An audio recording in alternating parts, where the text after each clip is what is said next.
Hi there folks, it's Paul Poulet here, and I'm wanting to send you a little bit more information about the book. Some of you have been sending me messages just asking for a little bit more understanding of the actual content in the book Men and Earth that Martin and I are writing.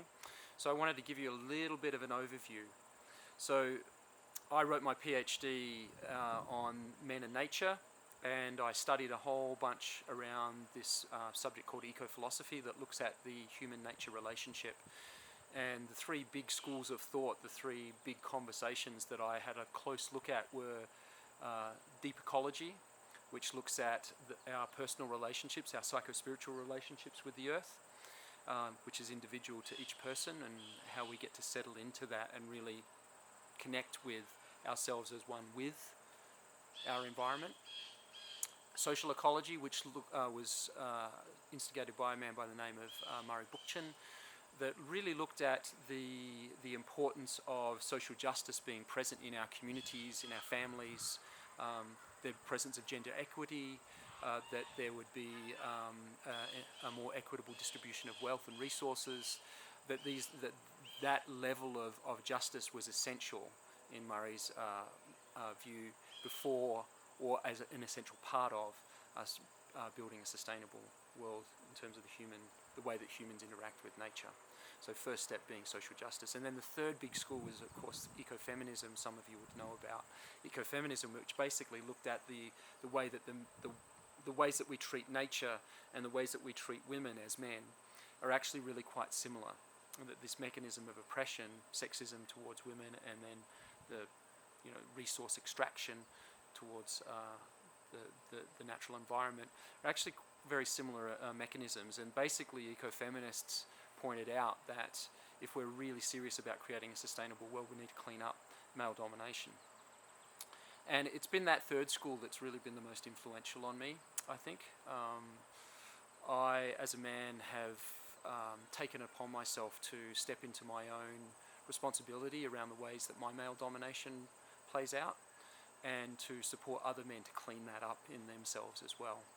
So I work as a coach, as a men's coach and mentor, to help with that on a practical level, and then I also study and research men and masculinities, and now I'm writing this book with Martin to bring this message of ending male domination forward. But the piece that was missing in all three conversations was that while men have been, in many ways, rightly held accountable for many of the social and environmental injustices and inequities that are present in our lives in this world, none of the three of them actually offered men a path forward. And what I found was that a lot of guys would just basically shut down, couldn't hear the really useful messages that these three different schools of thought were sharing. And so Ecomasculinities is really very much informed and shaped by these three schools of thought, and then adds to the conversations that each of them have contributed to the human-nature relationship, this important path forward to becoming part of the solution for men. Martin talks about it as exit politics, and what exit politics is essentially is that in the book we will be giving men and masculine identities a different path forward than the traditional domination type model that has gotten us into the problems that we're now facing. So if you've got questions or comments, please write them in the little comment bar underneath. I'll be posting this on Facebook and tweeting it and Instagramming it, at least a section of it for those other two social media. And I really encourage you to just provide as much inquiry and conversation to this topic as you can. Both Martin and I are learning heaps and heaps about what needs to be in the book that we, as two individual guys, limited as we are, haven't seen yet.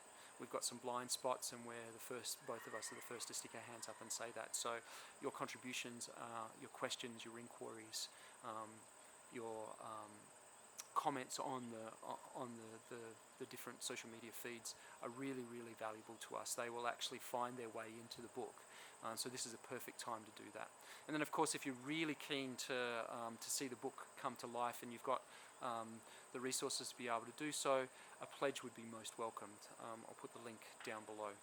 So anything is valuable. whether it's just a gesture of support in the written word or even just a few dollars, it's all adding up. We're at 4.2 thousand Australian dollars out of 15,000 right now, and it'd be really great to reach that 15,000 before we get to the pointy end of the campaign. We've got about 16 days left. So, thank you again for all of your interest, your support, your encouragement, and I just really ask you to join the project more and more. This is a global community effort, not a book that's being written by one or two men. And we look forward to welcoming you to the team. Thanks, bye-bye.